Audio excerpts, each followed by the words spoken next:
Le nom de la régie, c'est 366. 366, c'est la fusion, je dirais, de trois produits de 66, qui étaient l'ancien PQR 66, l'ancien MOB 66 et l'ancien Web 66.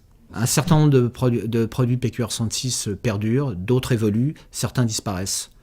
Notre ambition étant de mettre en accord tout ce que nous avons monté et intégré dans la régie avec les produits. Et avec Isabelle Decamp, qui est la directrice générale adjointe en charge du commerce, nous avons travaillé à la refonte de ces produits de façon à les rendre plus simples d'utilisation, plus performants et plus transversaux, puisque beaucoup de nos produits seront déclinés bien évidemment en Web 66, mais également en MOB 66, éventuellement sur d'autres données avec des partenariats que nous avons par ailleurs avec par exemple les télés locales ou avec éventuellement la PHR. La nouveauté par rapport à l'ancien format de la commercialisation de la PQR, qui, je vous le rappelle, était proposé par deux sociétés différentes, c'est trois axes stratégiques majeurs. Le premier des axes stratégiques, c'est la simplification. Nous avons fait en sorte que le traitement du média par l'ensemble des opérateurs soit extrêmement facilité par une grande simplification des process.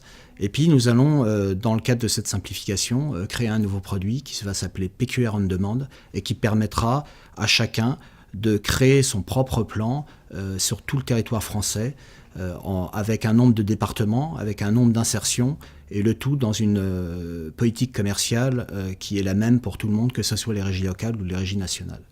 Le deuxième axe stratégique qui nous paraît majeur, c'est l'adaptation. La régie se doit de s'adapter à, d'une part, ces nouveaux métiers et d'autre part, à la nouvelle façon de travailler aussi de l'ensemble de la chaîne de valeur.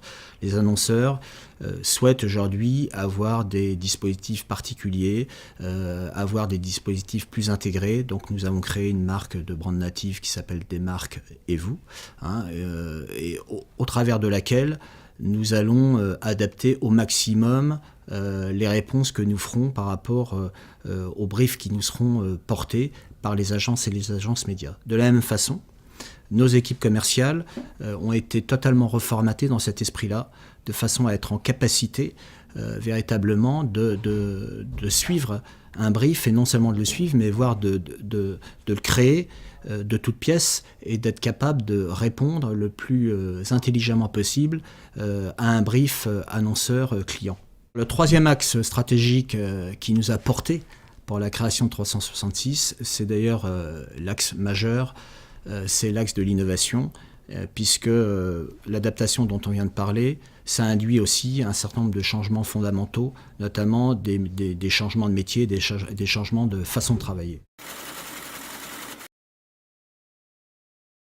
On a une approche qui est centrale par rapport au digital et on intègre plusieurs solutions digitales au sein de la régie. La première intégration, c'est un SSP propriétaire. Donc on sera en mesure, à partir du 1er janvier 2015, d'opérer des flux automatisés d'achat sur un SSP qui sera un SSP propriétaire sur lequel viendront se plugger un certain nombre d'autres opérateurs, des opérateurs du marché.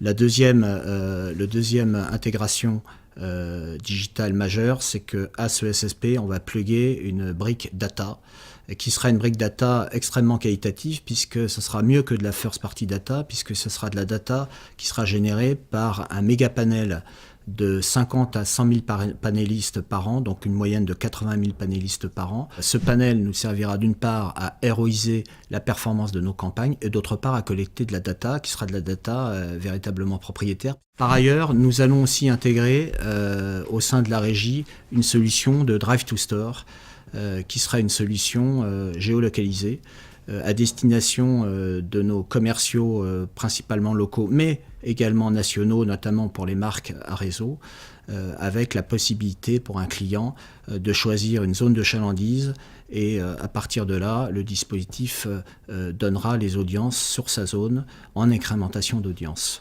Voilà, quelques nouveautés qui seront à valoir à partir du 1er janvier 2015.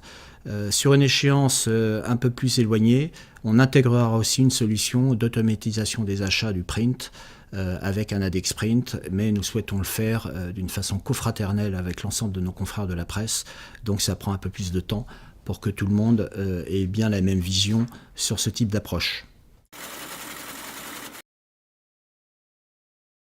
L'ambition de la régie reste la même que lors de nos premières réflexions qui datent de décembre 2013, à savoir devenir une régie qui se situe au niveau du top 10 des régies françaises. Aujourd'hui, nous sommes avec 650 millions d'euros validés par Kantar, la 13e régie française, et on a bien l'ambition de développer fortement nos affaires de façon à progresser dans le paysage médiatique français. La PQR a plusieurs caractéristiques majeures, notamment sa production de contenu.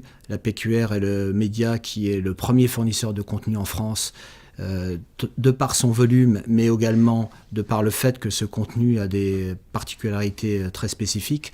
C'est un contenu qui est d'hyper-proximité et qui est d'hyper-proximité qui a de la valeur parce que ce contenu est validé par des valeurs de marque.